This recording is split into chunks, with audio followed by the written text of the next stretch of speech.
क्या एक film star सच में तमिलनाडु की राजनीति का सबसे बड़ा चेहरा बनने जा रहा है? जिस विजय को लोग कभी सिर्फ पर्दे का हीरो मानते थे, आज वही करोड़ों की दौलत, जबरदस्त फैन फॉलोइंग और राजनीतिक ताकत के दम पर सत्ता के बेहद करीब पहुंच चुका है। लेकिन आखिर अचानक ऐसा क्या हुआ कि तमिलनाडु की पूरी राजनीति हिल गई? और क्यों अब हर तरफ सिर्फ विजय के नाम की चर्चा हो रही है? और दोस्तों, विजय थलापति की संपत्ति को लेकर हुआ ऐसा खुलासा जिसने हर किसी को हैरान कर दिया। जी हां दोस्तों, जब से विजय की पार्टी ने तमिलनाडु में बहुमत हासिल किया है, तब से पूरे देश में सिर्फ एक ही नाम की चर्चा हो रही है, और वो नाम है विजय थलापति का। एक तरफ लोग उनकी राजनीतिक जीत की बातें कर रहे हैं, तो दूसरी तरफ उनके बैंक अकाउंट में पड़े पैसों ने सबको चौंका दिया है। सोशल मीडिया से लेकर न्यूज चैनलों तक हर जगह बस एक ही सवाल पूछा जा रहा है कि आखिर किसी इंसान के सेविंग अकाउंट में 220 करोड़ रुपए कैसे हो सकते हैं। यही कारण है कि अब विजय को सिर्फ एक सुपरस्टार नहीं, बल्कि एक बड़े पावर सेंटर के रूप में देखा जा रहा है। चुनाव जीतने के बाद जिस तरह उनकी ताकत बढ़ी है, उसने तमिलनाडु की राजनीति का माहौल ही बदल दिया है। दरअसल पूरा मामला तब शुरू हुआ जब चुनाव आयोग में जमा किए गए हलफनामे की जानकारी सामने आई। जैसे ही लोगों ने देखा कि विजय के अलग अलग बैंक अकाउंट्स में करोड़ों रुपए जमा हैं, वैसे ही इंटरनेट पर टहलका मच गया। लोगों को यकीन ही नहीं हुआ कि किसी के नॉर्मल सेविंग अकाउंट में भी इतनी बड़ी रकम हो सकती है। कई लोग तो मजाक में कहने लगे कि इतनी रकम तो बड़ी बड़ी कंपनियों के करंट अकाउंट में भी नहीं रहती। वहीं कुछ लोगों का कहना था कि विजय अब सिर्फ फिल्मों के नहीं, बल्कि पैसों की दुनिया के भी बादशाह बन चुके हैं।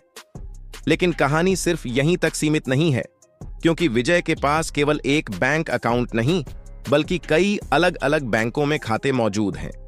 हलफनामे के मुताबिक इंडियन ओवरसीज बैंक की सालिग्राम शाखा में विजय के सेविंग अकाउंट में 213 करोड़ रुपए से ज्यादा जमा बताए गए हैं, और यही आंकड़ा सबसे ज्यादा वायरल हो गया। आम आदमी तो यह सोच भी नहीं सकता कि कोई इतनी बड़ी रकम सेविंग अकाउंट में रख सकता है। सोशल मीडिया पर इसको लेकर तरह तरह के मीम्स बनने लगे। कुछ लोग बोले कि शायद बैंक वालों ने भी पहली बार इतना बड़ा सेविंग बैलेंस देखा होगा।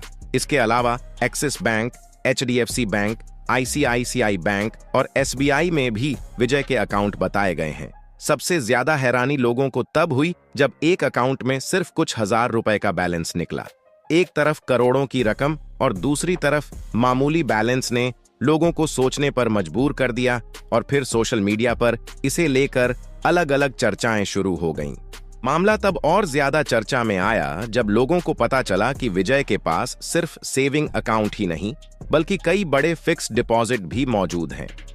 रिपोर्ट्स के अनुसार अलग अलग बैंकों में उनकी करीब 100 करोड़ रुपए से ज्यादा की FD बताई जा रही है।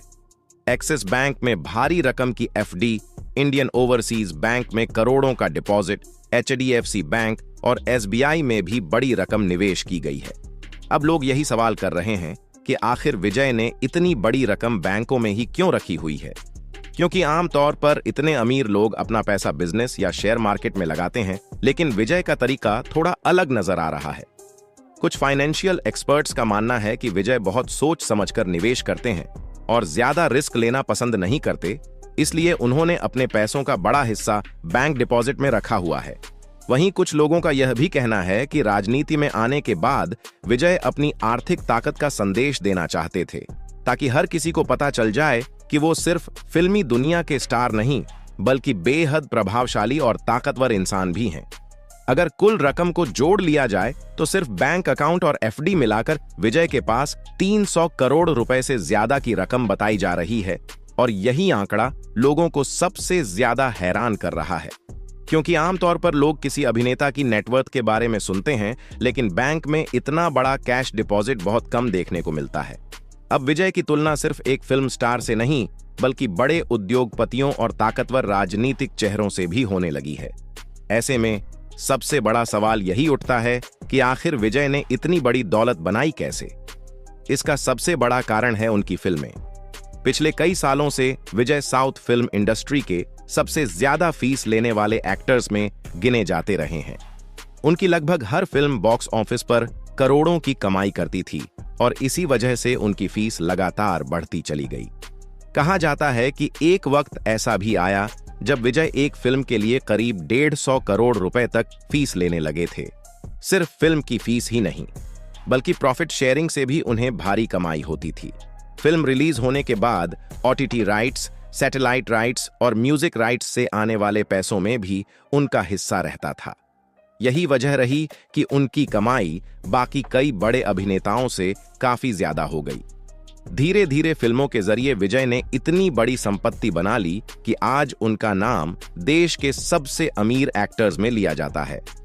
फिल्मों के अलावा उन्होंने कई बड़े ब्रांड्स के विज्ञापन भी किए। मोबाइल कंपनियां, कपड़ों के ब्रांड्स, सॉफ्ट ड्रिंक कंपनियां और कई बड़े विज्ञापनों से उन्होंने करोड़ों रुपए कमाए। हालांकि राजनीति में आने के बाद उन्होंने कुछ ब्रांड्स से दूरी जरूर बना ली, लेकिन तब तक वह अरबों की संपत्ति खड़ी कर चुके थे। इसके अलावा विजय ने प्रॉपर्टी में भी काफी निवेश किया है। चेन्नई में उनकी कई महंगी संपत्तियां मौजूद बताई जाती हैं। रिपोर्ट्स के मुताबिक उनके पास आलीशान बंगले, लग्जरी ऑफिस और करोड़ों की कीमत वाली जमीनें हैं।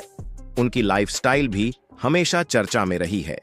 महंगी कारें, हाई सिक्योरिटी और शानदार घरों की तस्वीरें अक्सर सोशल मीडिया पर वायरल होती रहती हैं। उनके कार कलेक्शन में कई लग्जरी गाड़ियां शामिल हैं, जिनकी कीमत करोड़ों में बताई जाती है। लेकिन सबसे खास बात यह रही कि विजय ने हमेशा अपनी इमेज एक आम आदमी वाले सुपरस्टार की बनाई। उन्होंने कभी खुद को जरूरत से ज्यादा दिखाने की कोशिश नहीं की और यही कारण रहा कि जनता के बीच उनकी पकड़ लगातार मजबूत होती चली गई। लोग उन्हें सिर्फ अभिनेता नहीं, बल्कि अपने जैसा इंसान मानने लगे और यही चीज बाद में राजनीति में उनकी सबसे बड़ी ताकत बन गई। जब विजय ने राजनीति में आने का फैसला किया, तब बहुत से लोगों को लगा कि यह सिर्फ फिल्मी दुनिया का एक प्रयोग है, लेकिन धीरे धीरे हालात बदलने लगे। विजय ने जनता के बीच जाना शुरू किया, लोगों के मुद्दों पर बोलना शुरू किया और फिर उन्होंने अपनी पार्टी टीवी के यानी तमिलगा वेत्री कजगम का ऐलान कर दिया। शुरुआत में कई लोगों ने उनका मजाक भी उड़ाया, लेकिन विजय चुपचाप अपना संगठन मजबूत करते रहे।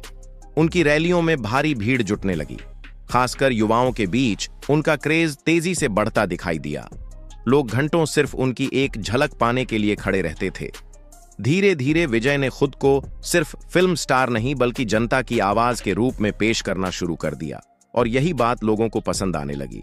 लेकिन असली हलचल चुनाव नतीजों के बाद शुरू हुई, क्योंकि अब सवाल सिर्फ जीत का नहीं, बल्कि सरकार बनाने का था। विजय की पार्टी सबसे बड़ी ताकत बनकर जरूर उभरी, लेकिन बहुमत का आंकड़ा अभी पूरी तरह उनके पास नहीं पहुंचा था। तभी तमिलनाडु की राजनीति में ऐसा मोड़ आया जिसने हर किसी को चौंका दिया।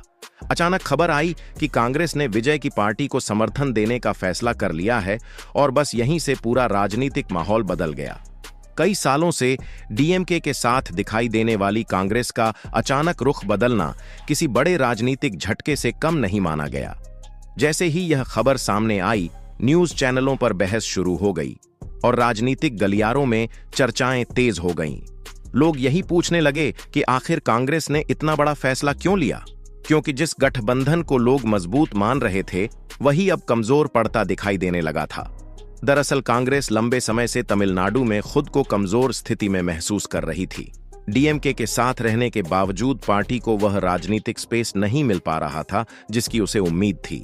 पार्टी के कई नेताओं का मानना था कि अगर तमिलनाडु में दोबारा मजबूत वापसी करनी है तो किसी नए और लोकप्रिय चेहरे के साथ जाना होगा, और यहीं विजय की बढ़ती लोकप्रियता ने कांग्रेस का ध्यान अपनी तरफ खींच लिया।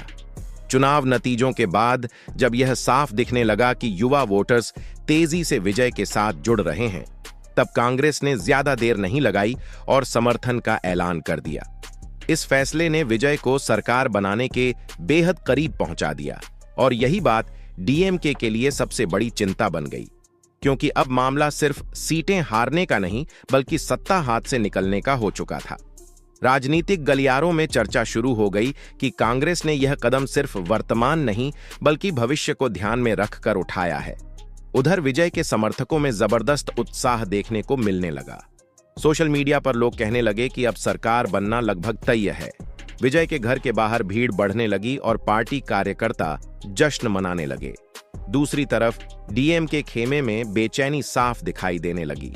इसके बाद तमिलनाडु में छोटे दलों और निर्दलीय विधायकों की अहमियत अचानक बढ़ गई। हर किसी की नजर अब उन नेताओं पर टिक गई जिनके समर्थन से सरकार का आंकड़ा पूरा हो सकता था। खबरें आने लगीं कि कई छोटे दलों के नेता विजय के संपर्क में हैं और कुछ निर्दलीय विधायक भी समर्थन देने को तैयार बताए गए। इसी बीच रिसॉर्ट पॉलिटिक्स की चर्चा भी तेज हो गई। राजनीतिक दलों को डर था कि कहीं उनके विधायक टूट न जाएं। कई विधायकों को अलग अलग होटलों और रिसॉर्ट्स में शिफ्ट किए जाने की खबरें सामने आने लगीं। कुछ को दूसरे राज्यों में भेजे जाने की बातें भी होने लगीं ताकि दूसरी पार्टियां उन्हें अपने पक्ष में न कर सकें। तमिलनाडु की राजनीति अचानक पूरी तरह फिल्मी मोड़ लेती दिखाई देने लगी और जनता हर अपडेट पर नजर बनाए हुए थी। इस चुनाव में सबसे खास बात यह रही कि युवा वोटर्स विजय के पीछे पूरी ताकत के साथ खड़े दिखाई दिए। युवाओं को उनमें एक नया चेहरा नजर आ रहा था जो पारंपरिक राजनीति से अलग दिखाई देता था। विजय की सभाओं में सबसे ज्यादा भीड़ युवाओं की देखने को मिल रही थी। सोशल मीडिया पर उनके वीडियो करोड़ों बार देखे जा रहे थे और उनकी लोकप्रियता लगातार बढ़ती जा रही थी। उनके फैंस अब उन्हें सिर्फ फिल्म स्टार नहीं बल्कि उम्मीद के रूप में देखने लगे थे। कई लोगों का कहना था कि तमिलनाडु में पिछले कई दशकों से राजनीति लगभग एक जैसी चल रही थी, लेकिन अब पहली बार जनता को लग रहा है कि बदलाव सच में संभव है। यही वजह है कि इस चुनाव को ऐतिहासिक बताया जाने लगा। तमिलनाडु की जनता अब सांस रोककर अगले फैसले का इंतजार कर रही थी, क्योंकि यह सिर्फ सरकार बनाने का मामला नहीं रह गया था, बल्कि उस बदलाव की शुरुआत माना जा रहा था जिसकी चर्चा पूरे देश में होने लगी थी। लोगों को लगने लगा था कि सिनेमा से निकला एक चेहरा अब राजनीति की सबसे बड़ी कुर्सी तक पहुंच सकता है। और शायद यही वजह है कि आज तमिलनाडु की राजनीति एक ऐसे मोड़ पर खड़ी दिखाई दे रही है जहां से बहुत कुछ बदल सकता है, क्योंकि कभी फिल्मों के पर्दे पर जनता का हीरो बनने वाला विजय अब असल जिंदगी में भी लाखों लोगों की उम्मीद बन चुका है। और अगर आने वाले दिनों में वह सरकार बना लेते हैं तो यह सिर्फ एक राजनीतिक जीत नहीं बल्कि उस सोच की जीत होगी जिसने पुराने चेहरों से हटकर एक नए चेहरे पर भरोसा किया है।